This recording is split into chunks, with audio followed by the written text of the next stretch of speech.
Nagbabalik ang PTV Sports, ating makausap via Zoom. Sina Ms. Josephine Joy Reyes, Executive Director of National Academy of Sports, Archie Lim, ang Head Programmer ng Swimming, Karen Jaleco, Head ng Programming and Table Tennis, Riannah, Coleman, Swimmer, and Coach Dax Halili.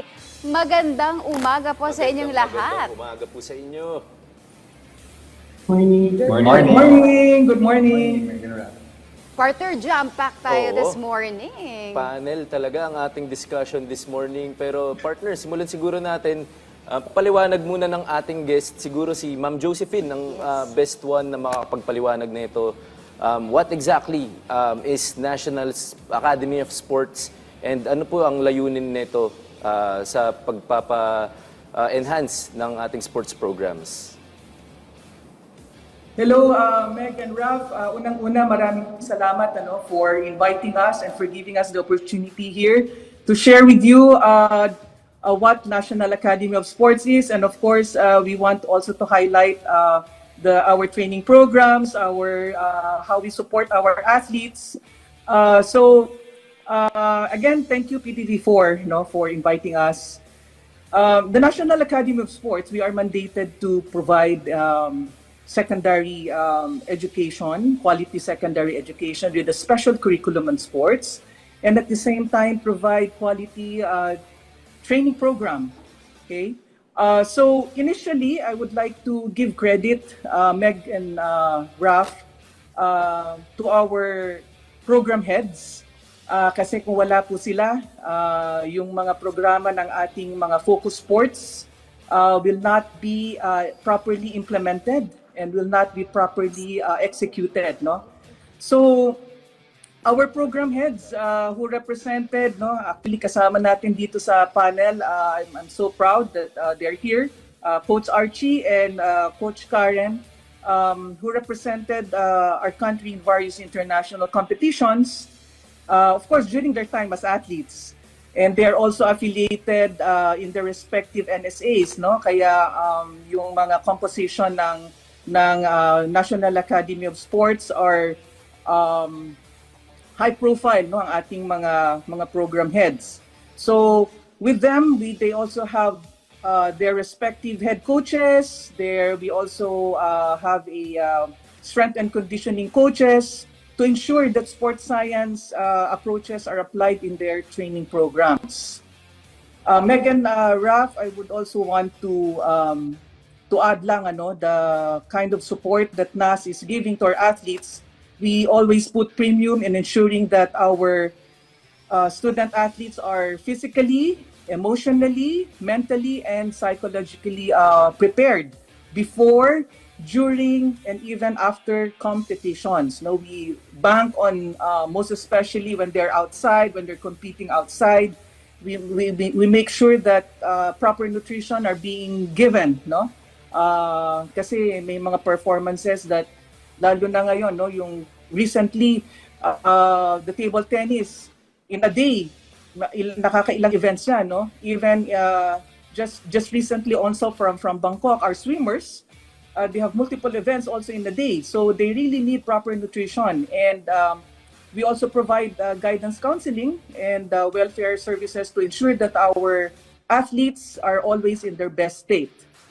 So there, Meg Rai, just for now, yun lang muna ang pwede kong sabihin. You might want to ask some more questions. Ms. Josephine, nakakatuwa naman that very holistic yung approach ng National Academy of Sports, from nutrition, Indeed, yes, academics, and of course, world-class coaches ang gagabay sa ating mga atleta dito. But Ms. Josephine, who can actually join National Academy of Sports? Is it open for everybody or dapat athlete ka na? Yeah, okay. That's a good question. Actually, we have an annual search, what we call the NAS and SAS, where we select exceptional, notable, talented student athletes, scholars, no? So ibig sabihin, the academy is a pool of talented athletes. So we select the cream of the crop of our country. So that's basically the the direction and the mandate of NAS, no? So hindi actually lahat nakakapasok sa NAS. They will go through a selection process. They also go through physiological tests that are being conducted by our coaches. So we select them, no, in such a way that their skills are being tested, no. Syempre itong mga to preferred, they are podium finishers from Palarong Pambansa or from Batang Pinoy or any national competitions. So that's how we select our athletes. So kaya ang mga estudyante sa National Academy of Sports are pure talents, no? They are pure talents and they already have mastered their respective sports. Kumbaga partner, no, dapat before ka mag-qualify to be part of the National Sports Academy, dapat meron ka ng mga national competitions na nasalihan and you've already proven yourself worthy to be part of it. So hindi basta-basta ang entry dito sa ating academy na to. And gusto rin namin siguro makarinig, no, sa athletes naman natin. Kasi syempre kakaibang setup ito, partner, 'di ba, ng pagiging estudyante dahil hindi lang ito yung straightforward na curriculum na nakikita natin ng pinagdaanan ng mga katulad natin, ng karamihan. Purely academic, majority of the time, academics, concentrated sa academics. So siguro yung mga kasama nating athletes sa programa, no, pakikwento naman, no, kamusta yung naging experience nyo sa pag-aaral nyo ngayon dito sa academy and paano nyo siya ikukumpara sa isang regular na academic setup? Siguro, pwedeng Si sagutin to Riannah. ni... Ang ating swimmer. You were asking for. What was the question? Oh, okay. It's English. Oh, so we have to translate in English pala. Sorry, Riannah. Okay, so this isn't a normal setup for the usual student because the academy offers a different type of approach to education because it balances your academics with being a national athlete. So how was the experience so far and how would you differentiate it from the usual school experience that you've had before? My experience so far, it's pretty good. This is my second year in NAS and it's nothing but good. It differentiates from other schools since like in normal schools, they don't really focus on sports and they give you a ton of work and they make you focus more on the work instead of your sport, even if you're already pursuing it. But in NAS, they give you plenty of time to submit your works and they mainly make you focus on your sport since that's why we're here, for our sport. Riannah, what inspired you to pursue swimming in such a high-level competition? And how has your journey shaped you as a person and as an athlete? I think it's because ever since I was a baby, I've always loved the water. And then when I first got into competitive swimming, I've always loved the feeling since I'm a very competitive person. And I always that's where I get most of my friends is from competing. And it's just a very friendly environment in swimming. Okay, so we just also want to ask how you balance your academics with your athletics, and I'm pretty sure, partner, this has helped her. The setup that she has right now with NAS is very helpful for doing that. So can you just share with us how you balance your academics and your athletics, Riannah? So I do my best to have a good schedule for my school first, and then I focus on what I need to get done before I go back into working out because I have strict parents and I know that if I don't pass, I'm not going to be able to work out as much as I want to. So I do my best to maintain high grades and as well as to work hard in training as well, since I also have a strict coach. Coach Dax, did you hear that? You're strict daw. Coach, matanong ko lang, ano po ba yung mga programa nyo to ensure that your athletes compete at the highest level? Our program made by our head programmer, Coach Archie Lim, uh, uh, also known as the Olympian Maker, ang tawag sa kanya.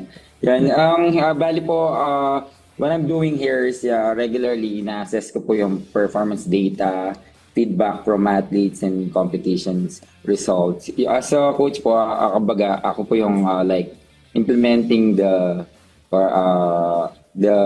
training programs that Coach Archie Lim made.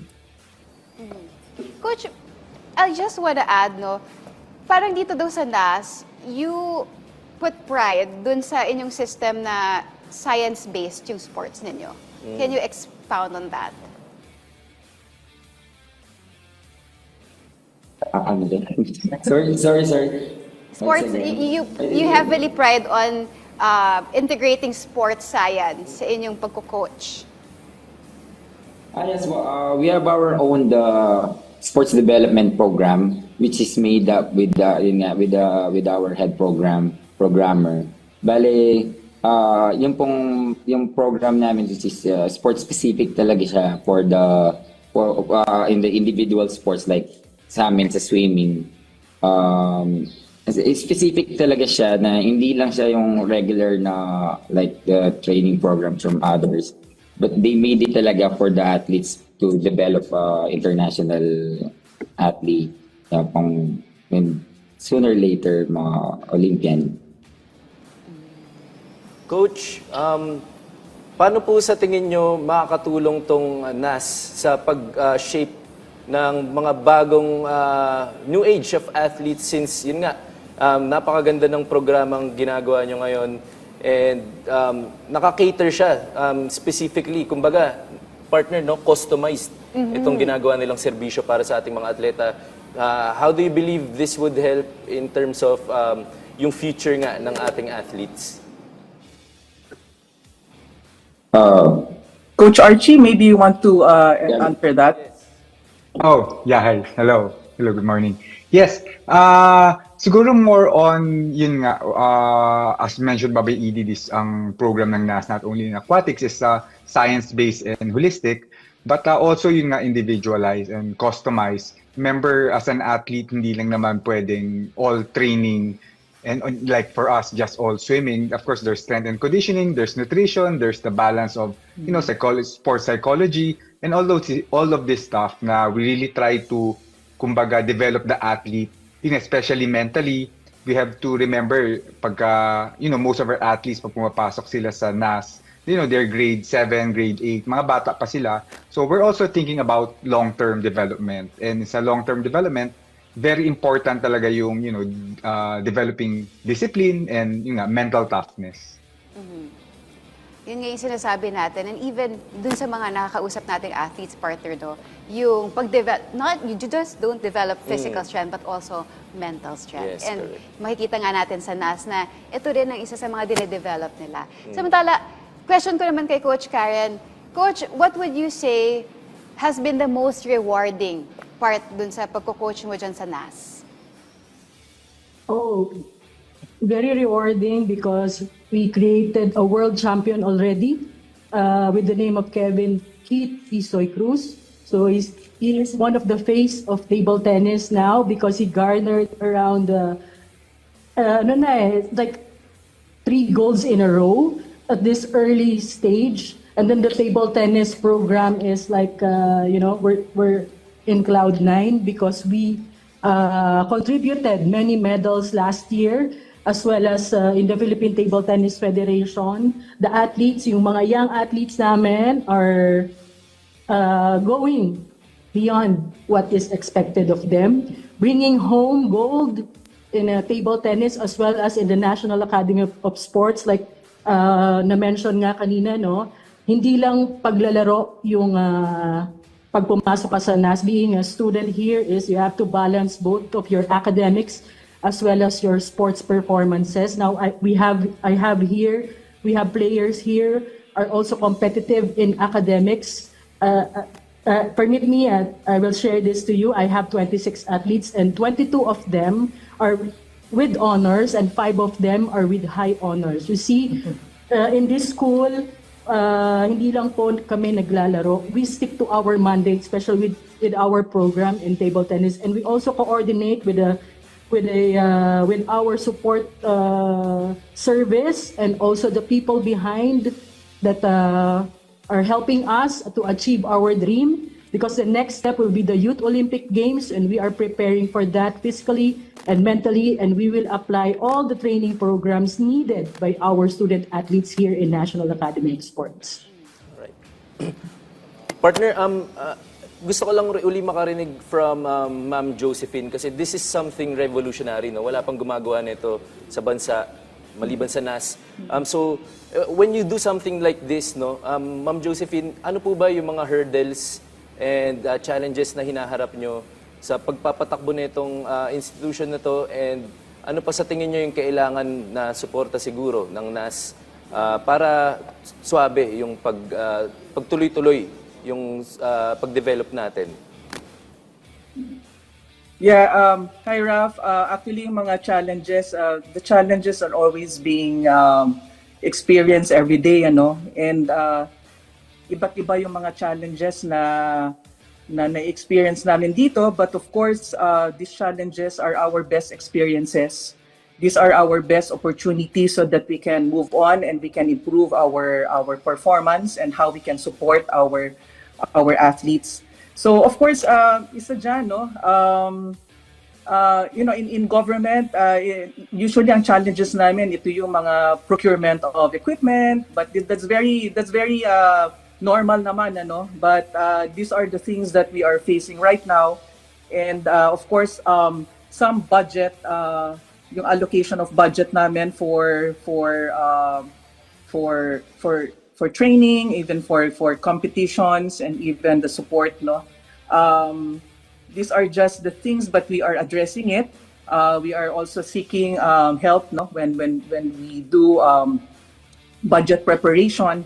So, but everything is being addressed naman, Raf, no? So we are trying to improve our system, the way we handle the things that are needed by the student athletes. Kasi ang center talaga namin dito is to provide the best, no?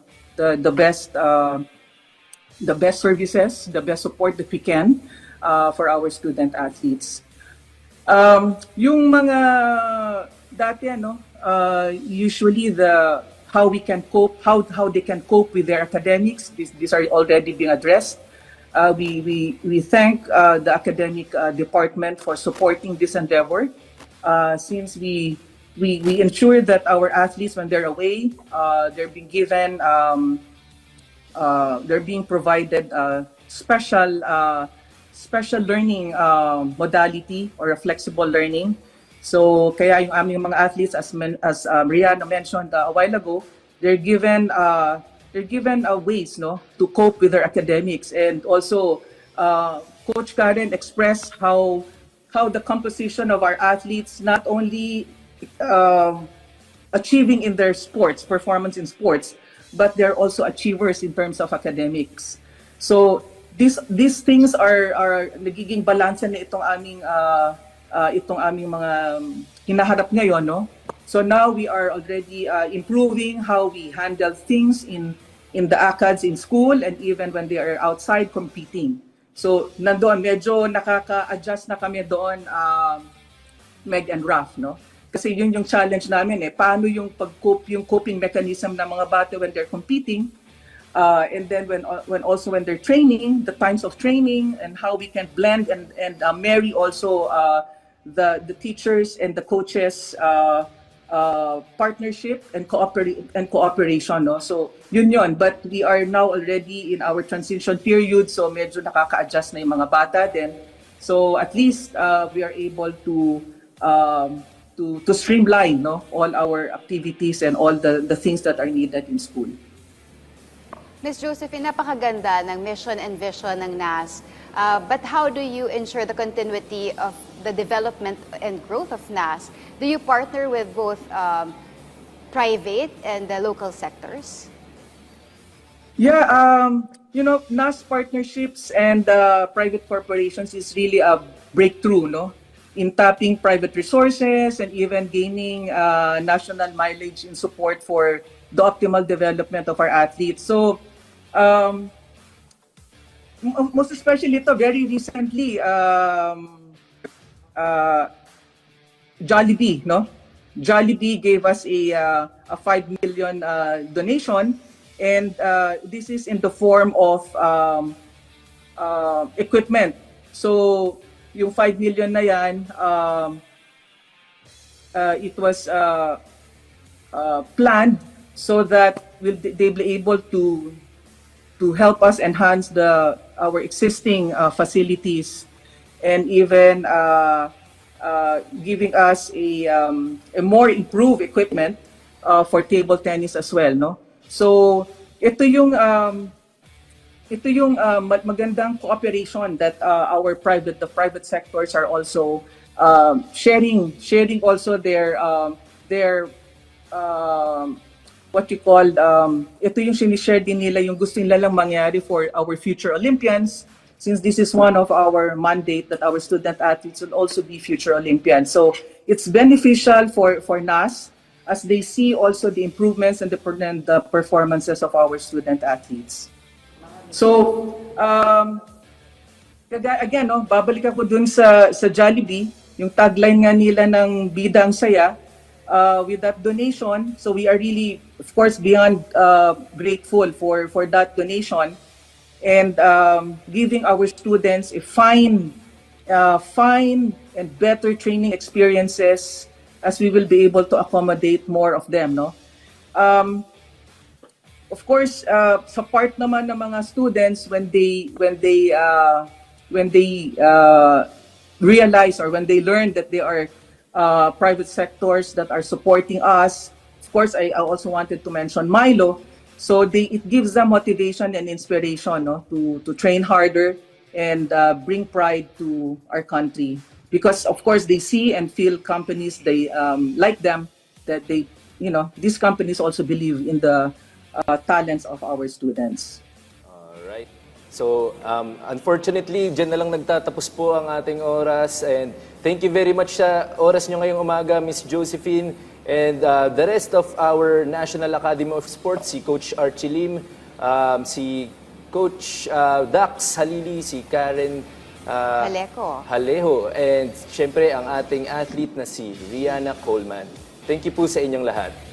Maraming salamat.